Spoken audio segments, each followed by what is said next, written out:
السلام علیکم ورحمۃ اللہ وبرکاتہ۔ بزرگان محترم اور عزیز میرے بھائیوں، ایک اللہ والے سے ایک شخص کی ملاقات ہوئی۔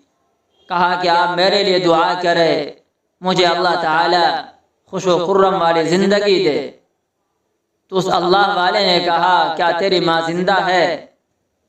فرمایا جی ہاں۔ پھر کہا کہ اس کی دعا کا وعدہ ہے، میرے دعا کا وعدہ نہیں ہے۔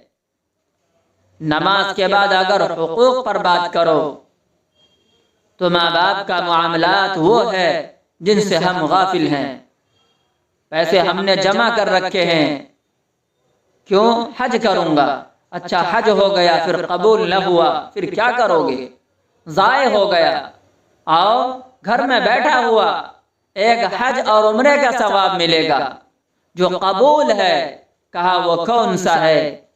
کہا کہ صبح کے وقت آؤ، اپنی ماں باپ کے چہرے کو دیکھو، صرف دیکھتے ہوئے یہ نیت کرو یہ کتنے اچھے ہیں، انہوں نے ہمیں بچپن میں پالا، اگر میرے پاس توفیق ہو تو میں بھی اس کو خوش رکھوں گا۔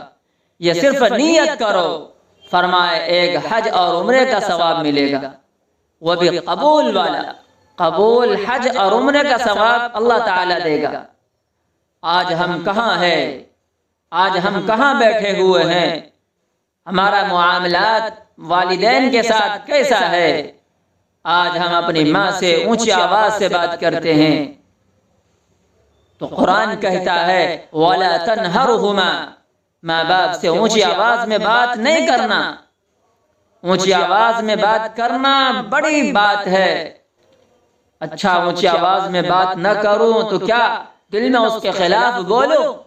فرمایا جی نہیں، قرآن کہتا ہے وَقُلْ رَبِّ ارْحَمْهُمَا كَمَا رَبَّيَانِي صَغِيرًا، اللہ تعالیٰ سے کہو اے اللہ بچپن میں جیسا انہوں نے میرے ساتھ رحم کا معاملہ فرمایا، اسی طرح اے اللہ اس کے ساتھ رحم کا معاملہ فرما۔ دل میں اس کے خلاف نہیں بولنا بلکہ یہ دعا کرنی ہے رب ارحمہما کما ربیانی صغیرا۔ میرے بھائیوں، خوش قسمت ہے وہ لوگ جن کے ماں باپ زندہ ہے، گھر میں ملاقات ہو جاتی ہے، خوش قسمت ہے وہ لوگ۔ آپ ان سے پوچھیں جن کے والدین نہیں ہے اور وہ اپنے والدین سے قبر پر ملاقات کے لیے جاتے ہیں، جن کے موبائل میں والدین کا نمبر ہے اور اپنے والدین سے بات کر لیتے ہیں، خوش قسمت ہے وہ لوگ۔ یاری دوست کے ساتھ زیادہ ہو، باپ سے کم ہو، یہ قیامت کی نشانی ہے۔ رسول اللہ صلی اللہ علیہ وسلم نے فرمایا قیامت کی نشانیوں میں سے ایک نشانی یہ ہے کہ باپ کی حیثیت گھر میں نوکر کی ہوگی، بیٹے کی حیثیت مالک کی ہوگی، اسی طرح بیٹے کی حیثیت مالکن کی ہوگی، ماں کی حیثیت نوکرانی کی ہوگی۔ یہ قیامت کی نشانیوں میں سے ہے۔ میرے بھائیوں، عورت کے لیے جنت میں جانا بہت آسان۔ عورت چار کام کر لے جنت کا ہر دروازہ کہے گا اے اللہ کے بندی مجھ سے داخل ہو جا۔ فرمایا اذا صلت المرأة خمسها، فرضوں کی پابندی کر لے، وصامت شہرها، رمضان کے روزے کی پابندی کر لے، وحفظت فرجها، اپنے عزت پر سودا بازی نہ کرے، وَأَطَاعَتْ زَوْجَهَا، اپنی خاوند کی بات کو مان لے، اپنی خاوند کی اطاعت کر لے، مِنْ أَيِّ أَبْوَابِ الْجَنَّةِ شِئْتَ، جس دروازے سے چاہے گی جنت میں داخل ہو جائے گی۔